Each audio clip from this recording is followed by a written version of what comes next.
Hey everyone, I hope you're well. This is the story about what if Naruto could manipulate shadows. Before we start, please subscribe to the channel and like the video as well. So without any further ado, let's start the what if. Plain outside of Tenzakagi. Tsunade of the Sannin stood on a large grassy plain.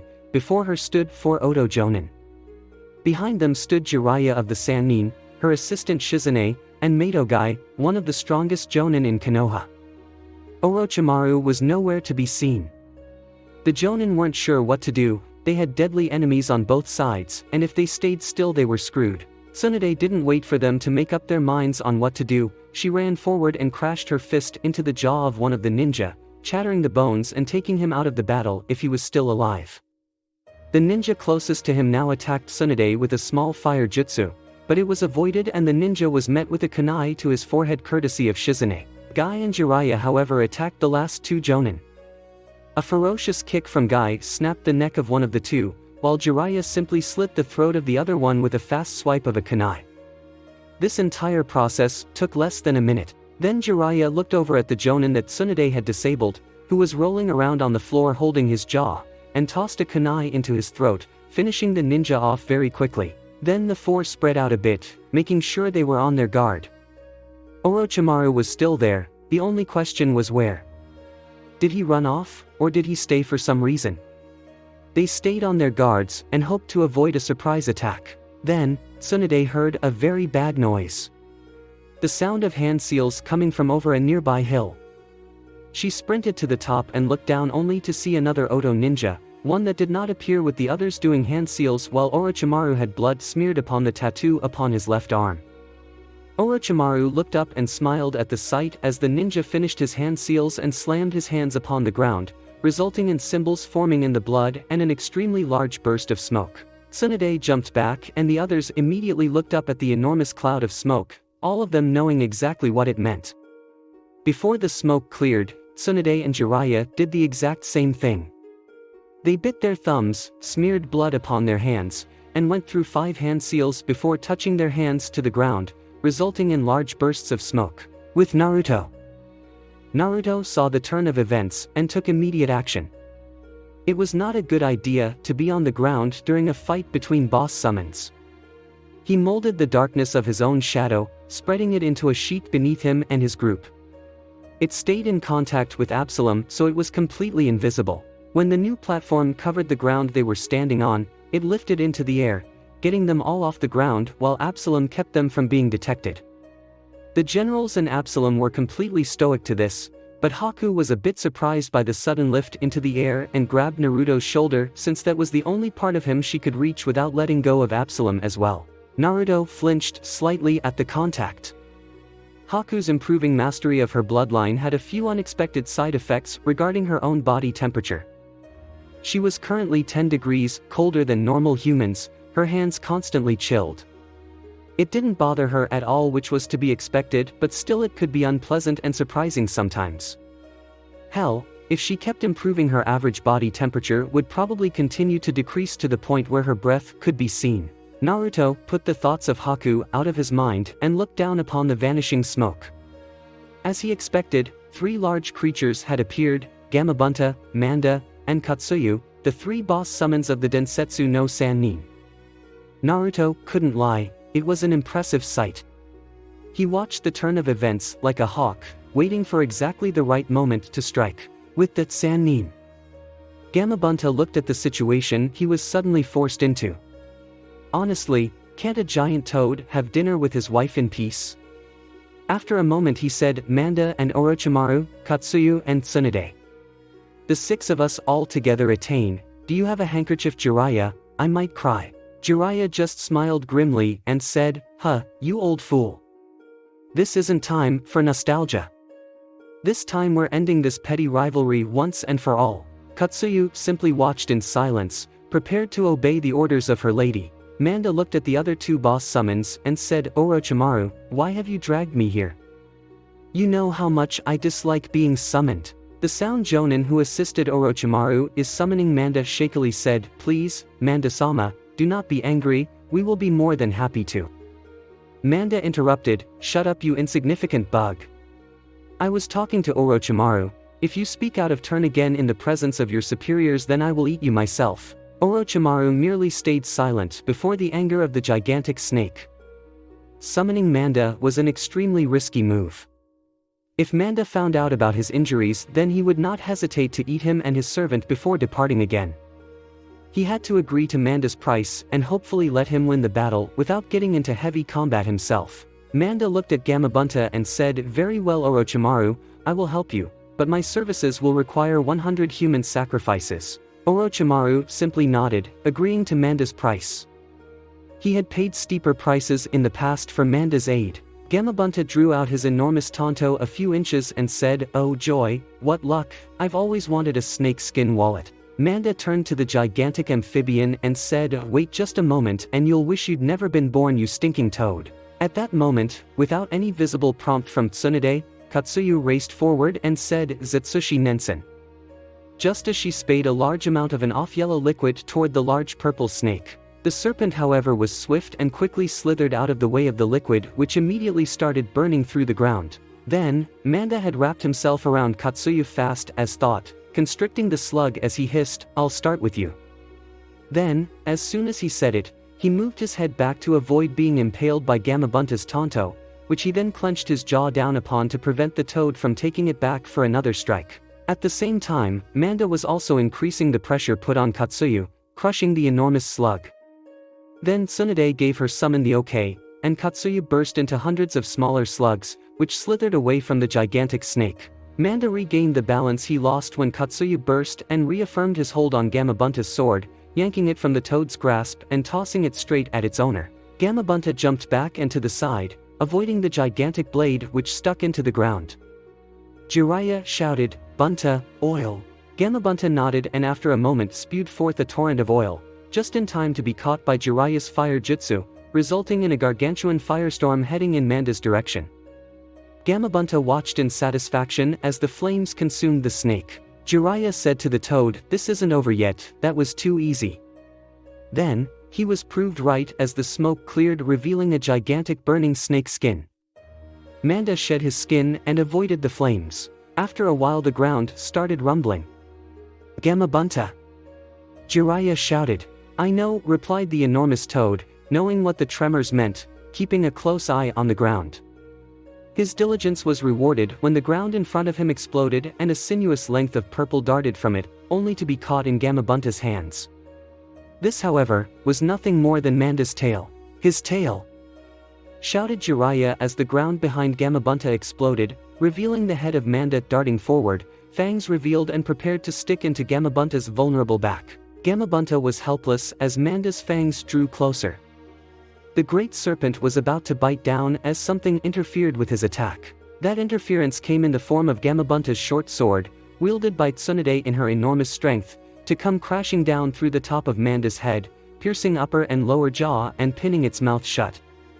"Ha!" Tsunade yelled from the top of the hilt. Orochimaru, however, was lamenting his bad judgment. Fighting one of his two former comrades would have been hard enough, but fighting two was a very bad move, especially in his current condition. He decided on a plan of attack and acted upon it, his tongue shooting from his mouth and reaching forward until it wrapped around Tsunade's throat, fast as thought. Orochimaru smiled as Tsunade grasped at the tongue that was closing her airway and strangling her. Jiraiya was too far away to make any difference. "I have often wondered what it would be like to wring your neck, Tsunade. It looks like I've finally got my chance." Tsunade's thoughts were racing. How long? How many more seconds can I keep this up? She was tired. She hadn't fought anyone in over 5 years, at least not at this level, and her skills had somewhat atrophied due to lack of practice. Her chakra capacity had also shrunk quite a bit, and it was starting to come back and bite her. She was tired and weary after fighting those Oto Jonin, and she still had to contend with Orochimaru. She could release her seal, but that would only serve to shorten her life at this point. The time where it would have been useful had passed. She did her best and struggled, managing to get one of her arms under the tongue, and soon she pried the long muscle from around her neck, holding it in a tight grip. Orochimaru was shocked as all hell as Tsunade employed some of her monstrous strength and pulled Orochimaru from the ground, through the air toward her. Tsunade yanked her former teammate into the air before her and brought her fist crashing into his jaw, sending him flying backwards. Tsunade panted heavily as she fought the urge to fall to her knees for a brief rest. If that had been at full strength, the strike probably would have killed Orochimaru, but she was tired and weary. She couldn't muster the chakra required for such a powerful blow at this point. She had used a lot on the hits that didn't connect as she chased Orochimaru to the field, and then even more to deal with the Jonin, and then a massive amount to summon Katsuyu. She didn't have much chakra left at that point. She recovered enough, and reached out to grab the tip of Orochimaru's retreating tongue, pulling the serpentine ninja toward her, and then flinging him into the air. She jumped into the air and landed a few quick blows on her former comrade. They were chakra enforced, but not to the point where they could shatter the ground as usual. She simply couldn't send out massive strikes like that at this point. She had to preserve as much chakra as possible. However, that was not enough as her punches got weaker and eventually she fell to her knees on the gigantic sword, Orochimaru dangling over the side, still conscious yet wounded. Katsuyu watched as her summoner fought and saw what was happening to her. She has reached her limits, she cannot go on much longer. Tsunade was amazed that the battle hadn't ended yet. After all of that, all of those blows that I landed, he's still conscious. What do I have to do to finish this bastard off? Orochimaru realized that Tsunade was at her limit and smiled despite his bad position. Everyone has their limits, Tsunade. He said, even you are not exempt from that rule. Tsunade growled as she yanked him toward her again, shut up. She yelled as she landed another blow to his stomach and sent him flying down to earth, jumping after him soon afterward. She reached Orochimaru in the air and rained punches upon him. I can't rest, she thought as she pummeled him, I can't let up for even a second. I have to keep going and end this bastard. He's too big of a threat to me, Shizune, and my grandfather's village. I have to end him here. As she thought that, she put more chakra into a punch that connected square with Orochimaru's jaw, hitting him hard enough to peel away the fake skin that covered his stolen face. Orochimaru-sama, shouted the Oto Jonin, who had been too scared to even move in this enormous battle. His cry did little, but it did awake Orochimaru from the blacked-out state he entered before. Orochimaru landed on one of Manda's horns, Tsunade behind him as he ducked a punch from her, using the opportunity to dash away from the fallen snake. You won't escape. This isn't over yet, shouted Tsunade as she ran after Orochimaru, jumping into the air and landing in front of him as she threw another punch. This one, however, was sidestepped, though she hit him with a backhanded punch with her other arm. Orochimaru dodged the next two kicks and jumped back, only to be followed by Tsunade as she rained more punches upon him, launching him slightly into the air with a kick. Orochimaru's tongue flashed from his mouth, wrapping around the waist of Tsunade, who had jumped into the air to follow him. With her arms pinned to her sides, Orochimaru retracted his tongue, rushing forward through the air as the Kusanagi emerged from his mouth over his tongue, aimed at Tsunade's heart. This blade was stopped, however. Tsunade kicked the blade to the side, resulting in her sandal getting cut, but she avoided getting skewered. Tsunade forced herself free as she fell to her feet, dashing forward to punch Orochimaru again. She went forward and continued landing punches on Orochimaru, thinking all the while, I keep pounding him, but something's wrong. Why don't I feel like I'm getting anywhere? She mentally screamed as she punched him once again. She landed two more punches before she launched him into the air with a third, jumping up to kick him back to the ground. Orochimaru skidded to a stop on his hands and knees while Tsunade panted a distance away, trying to regain her breath and gather the chakra needed to finish him off. Orochimaru shakily stood up as Tsunade stalked towards him.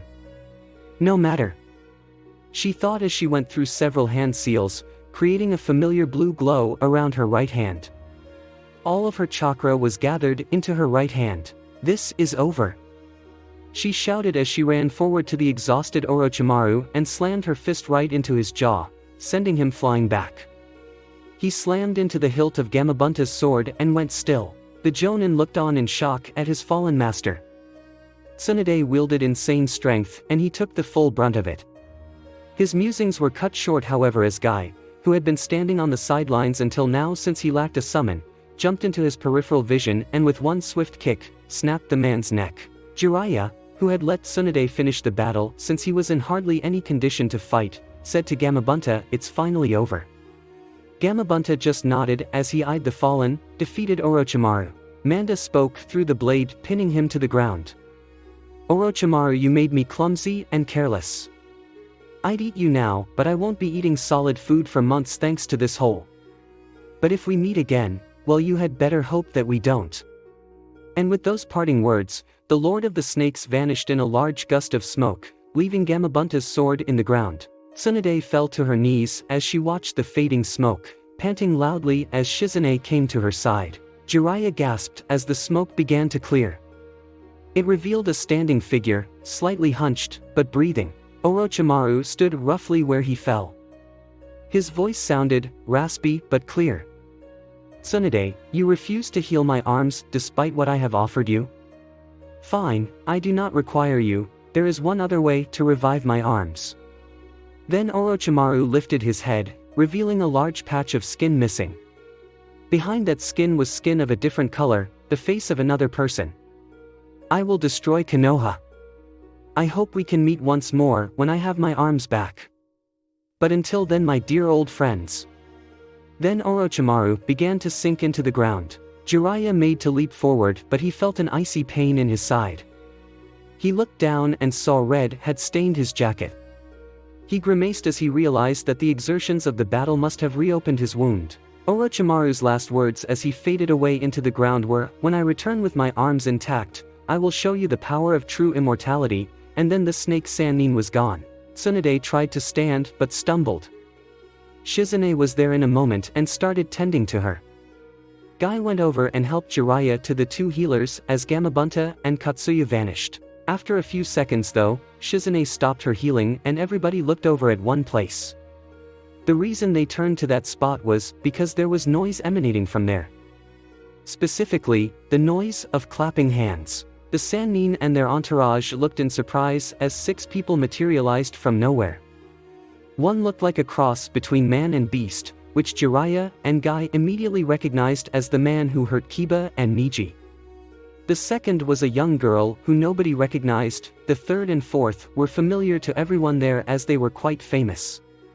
The Shodaime and Nidaime Hokages, looking exactly as they did when they were alive, only the Nidaime had 2 blades of metal through his belt instead of the Raijin, and they both had a patchwork of stitches across their bodies.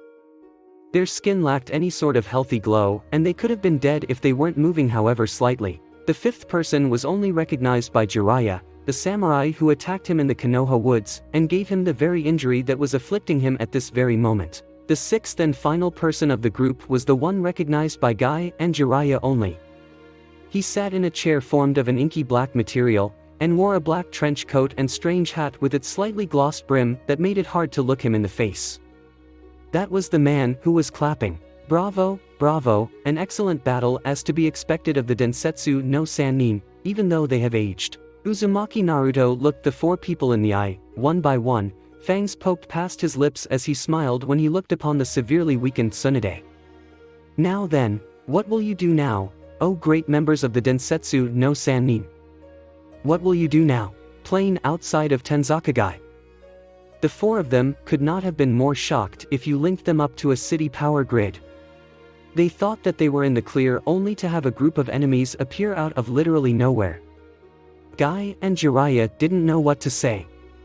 They had been hoping that the information that blonde girl let slip was false, and that Naruto had nothing to do with them, but here he was, obviously at ease with the beast man's presence. Also, there were the undead creatures, which only Jiraiya recognized as undead. Everybody already knew who they were. Who didn't know who the Shodaime and Nidaime were? Naruto chuckled a bit at the sight. 2 of the Densetsu no Sannin, absolutely speechless. "I can't imagine that this happens very often. Do you know what happens now, or do I have to spell it out for you?" The 4 of them regained their self-control as Naruto smiled a chilling little smile at their actions. He had to wonder how they were planning on escaping. He would allow them to, of course. Jiraiya was needed to complete the first special zombie. He would be allowed to live until he was needed. Guy's body was powerful, but he didn't feel like he would be able to obtain it today. It was mere intuition, but he had the feeling that Guy's body would not be attained here and now. Shizune was insignificant in all ways, her only use would be as a hostage. The main target here was Tsunade. Tsunade would have to die here today. Her refusal of Orochimaru's proposal almost guaranteed that she would go with Jiraiya and become the Godayame, and he could not allow that to happen. If Konoha was kept unstable, then very soon another nation would declare war. The moment that happened, Konoha would be fighting a fresh new enemy while they were still licking their extensive wounds. They would be destroyed. If Tsunade fell here, then so did Konoha unless Jiraiya took up the title. Either he destroyed Konoha or bogged down Jiraiya in a single place. One way or another there was nothing but benefit for him should Tsunade die. He considered taking her body and using it as a marionette, but her body wasn't that special. It was her mind that made Tsunade great, not any physical attribute. Her shadow might be valuable, but he couldn't take it here in the sun. She would die before he could anchor it, and he wasn't likely to get her anywhere before Jiraiya or someone else caught up to him. She would simply have to die. Naruto eyed the four and said, "Well, since none of you seem to know what this means, I will have to spell it out for you. This is endgame, boys and girls, where you die." Then he nodded at the forces behind him and Absalom lifted his right hand. Naruto had already assigned them their targets during this mission. Hashirama and Hokushin, the Hokage brothers, were to work together and keep Jiraiya out of the battle without killing him. Ryuma had similar orders pertaining to Guy. Absalom would take care of Shizune. He was allowed to kill her if he wanted to. Haku was to stay back and provide support should anyone need it. Naruto, on the other hand, Naruto would take care of Tsunade himself. Naruto stood up as the chair disintegrated into a multitude of dark curls which vanished into the air and smiled as his shadow took physical form beside him. I hope that you don't mind if we simply skip the introductions and move on to the main event. There are normally a few proprieties to observe in these situations, but I think that they can be safely overlooked since none of you are going to leave here. He nodded toward the beast man and Absalom yelled, "Dead man's hand," as a blast rocketed toward the four. Jiraiya and Guy jumped away in separate directions. Shizune jumped away from Tsunade, but only after reaching to her mistress' pocket for a second.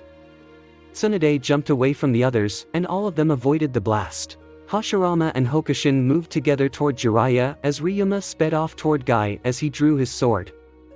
Absalom moved casually toward Shizune in a stalking gait, a growl upon his lips. Naruto and his shadow turned to Tsunade and slowly stalked forward.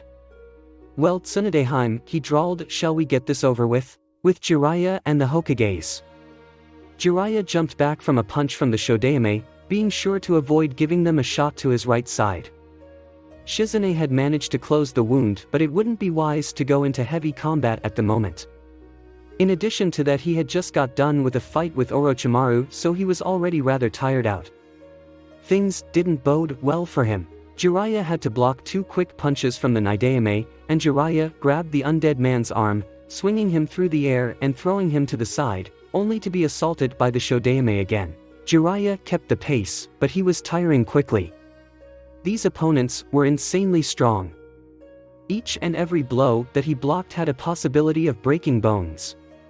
Their punches and kicks were no comparison to Tsunade's, but they still weren't something you would want to take head-on. Things got a bit worse for the Toad Sage as the Naidame rose and drew his two blades, forming a ball of lightning between them and firing it toward Jiraiya.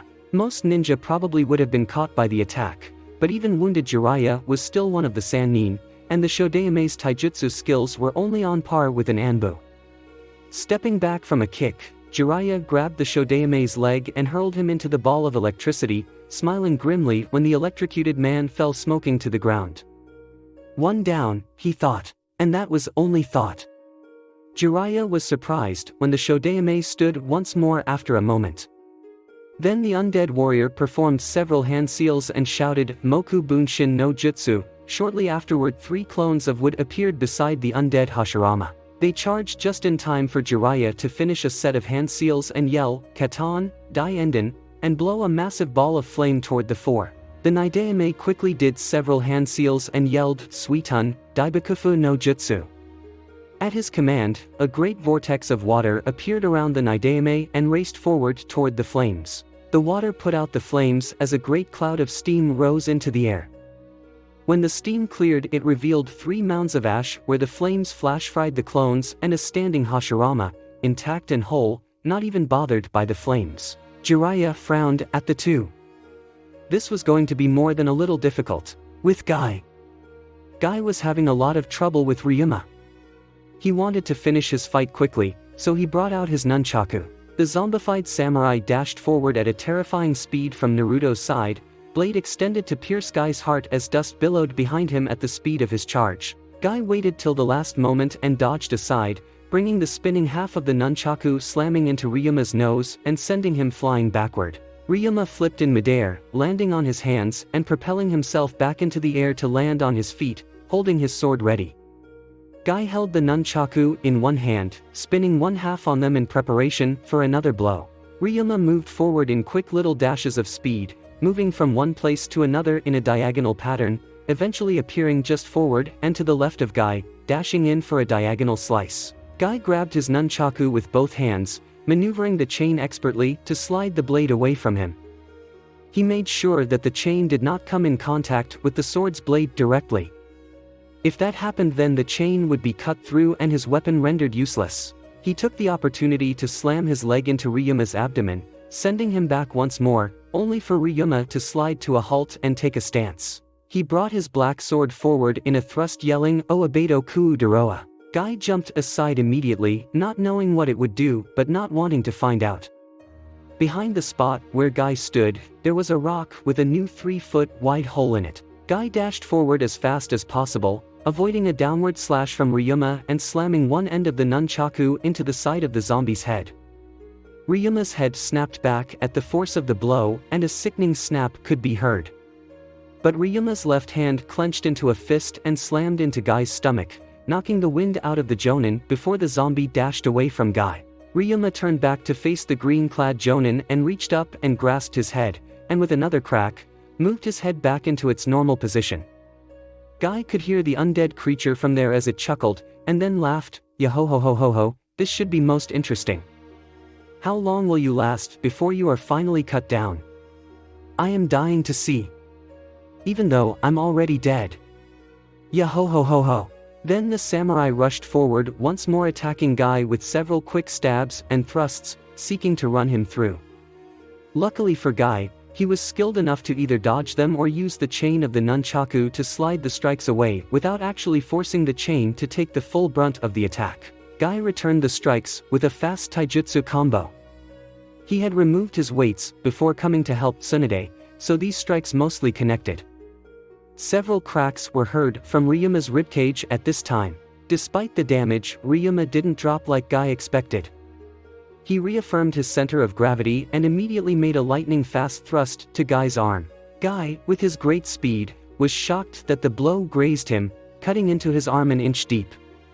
The taijutsu master quickly moved back, running through possible options of attack. The major point was that the samurai, whoever or whatever he was almost as fast as he was without his weights. He could open the gates to gain a momentary edge, but there was no guarantee that his attack in that state would be enough to finish the battle. If he opened the gates and didn't finish him off, then he would get killed. Even if he did win at that moment, he would still be vulnerable to the other enemies. He would have to attack without the gates and hope to win that way. Ryuma had taken another stance, and brought his sword forth in several quick, diagonal strikes in Guy's direction, yelling, "Kotetsu no Minuto." 1. The result was several dozen flashes of purple light forming from the blade, speeding out toward Guy in long arcs. Some of the blades went off their mark, cutting several deep trenches into the ground. Guy saw this and made it a point to avoid them. He bobbed and weaved through the lengths of light, occasionally taking the edge of one or two of them but only receiving small cuts from the attack. The strikes he dodged went out behind him and crashed into the ground, slicing and dicing the earth without remorse, sending up great clouds of dirt and gravel. Ryuma sped off toward Guy, and when he got in range stabbed toward his face as fast as he could, resulting in several strikes in less than a second. Guy moved his head to the side in an instant, still getting cut twice on one cheek as he retreated. There was a swirl of dust through the air that Ryuma had cleaved.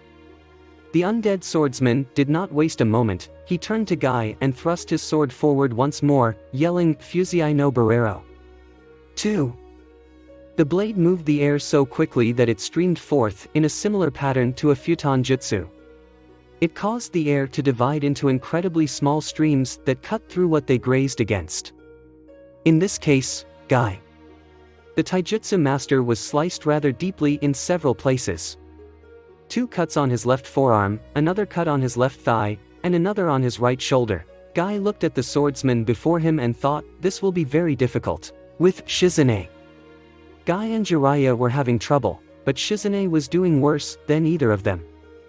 Absalom strode forward casually, as though he were walking in the halls of his own home rather than on the battlefield.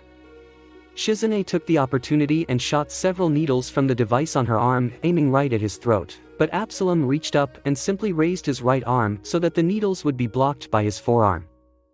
Shizune smiled thinking that the battle was over with, but the needles simply fell out of the air, as though bouncing off of something that couldn't be seen. After that, Absalom raised his right hand and simply said, "Dead man's hand," as a blast roared toward the medic. Shizune jumped aside and avoided the blast, but the strike sent up a lot of dirt and dust, clouding her sight for a short time. When the dust cleared, Absalom was nowhere to be seen. Shizune looked around frantically. One did not let an enemy out of their sights and live for very long. She thought that it was a genjutsu and took standard methods to break it, but nothing worked. She still could not find him. She was in a very bad position and she knew it, but she was not out of this battle yet. If one could not rely on their sight, then they should rely on their other senses. She closed her eyes and listened hard, hoping to detect some trace of her enemy. I have to find him, she thought. The sooner that he is defeated, the sooner that I can help Tsunade-sama. She cannot fight alone, not in her condition. I gave her some help already, but that will only last so long. I must find him. Sadly, her attempts were wasted. Strength and speed were not the only things that Absalom gained from his altered body. He also inherited the grace of an animal as well, able to move in places such as this grassy plain without making so much as a sound. He moved slowly and carefully toward the alert Shizune, but she could not detect his presence. He had very little chakra, so little that it would be almost impossible for one to sense him. The most he could do is walk on water for a few hours before he would have to be hospitalized. So, thanks to Absalom's bestial grace, Shizune did not hear him at all as he strode up behind her, grabbed her arms and hoisted them over her head, holding her up by her wrists. Shizune could not see what was happening. All she knew was that she was suddenly lifted in the air by her wrists, and now she could barely move her arms. What's going on? She frantically thought, is this the enemy's jutsu? If it is, then is it genjutsu or ninjutsu? How do I break the enemy's technique? Then she felt something warm and wet go from the nape of her neck to her left ear. Then she felt hot breath upon her earlobe as a deep, throaty voice sounded nearby. Very pretty, that's for sure, but too strong for my tastes. I've always preferred weak women and this one is too strong for my tastes. Such a pity. Kage no te. Shizune heard the voice, and while he was talking put 2 and 2 together. Does he have the ability to become invisible? If that's the case, then I must get out of his hold and warn everyone else. It was as she finished that thought that her life ended. Absalom brought his fist crashing forward and it ripped through Shizune's ribcage, tearing through her spine, lungs, and heart, before emerging from her chest. Shizune was completely in shock at the blow. She could see the world becoming darker around her. She didn't know what happened, what was happening, what to do. Help me, Tsunade-sama. She weakly thought as she lost consciousness. The last thing Shizune felt before she died was a large hand, the same hand that ripped through her chest and was still lodged there, casually feeling her left breast as a deep voice growled, nice chest size too, such a pity she was too strong. With Tsunade. Tsunade's situation was as bad as Shizune's. She did most of the work in the fight with Orochimaru, and in addition to that she was out of practice and almost out of chakra. Against an opponent as tired as she was, like with Orochimaru, this wouldn't be that big of a deal, but up against a fresh opponent, it was about as bad as things could get. Naruto didn't even fight her himself. He manifested his shadow and let it do the dirty work as he went and sat on a rock as he poured himself a cup of tea. He knew that Tsunade was at her limits. He wouldn't be needed for anything more than support for this fight. Naruto's shadow rushed towards the weary Sannin, only to be met by a solid punch in the face, courtesy of said blonde. The shadow exploded into several dozen pieces, splattering on the ground like drops of tar. Tsunade smiled and yelled to Naruto, "Is that all you've got, brat?" Naruto smiled at the angry Sannin and said, "Not even close. I recommend you pay attention to my shadow." Tsunade grimaced and shouted wordlessly as she ran forward, determined to drive her fist into the boy's face. The only thing was that her strike was blocked by a solid black hand when she was about 10 feet from her target. This hand reached out from a pool of black material. Specifically the black material that splattered the ground when Naruto's shadow popped. The other pools of black around the plane gathered into that one spot and Naruto's shadow formed, reborn, from that larger pool.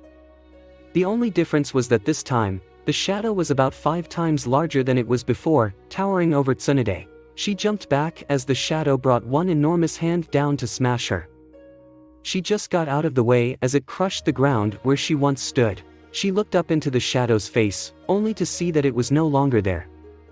She felt a sudden coolness and looked back to see one of the shadow's enormous feet coming down on her. Feeling strangely like an ant, she scurried out of the way. The foot crashed down and the ground shook slightly. The gigantic figure turned quickly and slammed a fist down upon her, once more avoided, albeit barely. The shadow had increased drastically in size, but it had barely lost any speed at all. Naruto simply watched the one-sided fight, merely enjoying the show as he took out a box of chilled eclairs. The shadow shrunk incredibly quickly, going from the size of a giant to the size of a cat in the blink of an eye. The newly shrunken shadow was speedy as hell and dashed forward at a near impossible pace. The moment that it reached Tsunade, it grew once more into its normal size and threw a punch into her face. This time, however, Tsunade brought her arm in from the side and deflected the punch. She didn't stop there, she trapped the arm in a lock and brought the shadow over her shoulder, slamming it against the ground. The shadow hit the ground and shattered into several dozen medium-sized black spheres that hovered in the air. These spheres changed quickly and quickly became large bats with extremely large fangs. These shadowy bats immediately swarmed Tsunade, sinking their fangs into her flesh. The Tsunade that was supposedly swarmed and torn apart vanished in smoke to become a rock. A Kawarimi no Jutsu used to escape the very bad situation. A number of kunai soon pierced several of the bats, revealed to be Tsunade near where she had fought the Oto Jonin. There were a lot of ninja weapons littered in that area for her use. A large barrage soon saw all of the bats pierced by the metal knives. Tsunade had a very bad feeling that this battle was nowhere near over, and she was proven right when the shadow bats dissolved into that same black material that was neither solid nor liquid and began to converge once more. She panted a bit at the brief reprieve. She had no idea how long she could last like this. She didn't have much chakra left, only enough for 1 or 2 more Kawarimis. Once she ran out of chakra, she would be quickly killed. She clenched her fist in anger. If she wasn't fucking exhausted after fighting Orochimaru, she would have been able to stand a fighting chance, but without chakra her strength was normal and human. She was unable to use the monstrous blows that could rip the ground apart. In her panting though, she moved her hips in a slightly odd fashion. This caused a small, hard object to dig into her thigh. She wondered what the thing could be, and then she remembered that Shizune reached to that pocket just before they scattered and reached into it to satisfy her curiosity. She pulled out the round object and looked at it quickly. Tsunade could only think one thing. "Shizune, I think I love you." For what else was in her hand but a Hyarugan, a soldier provision pill made specifically for a ninja to regain their chakra and energy quickly.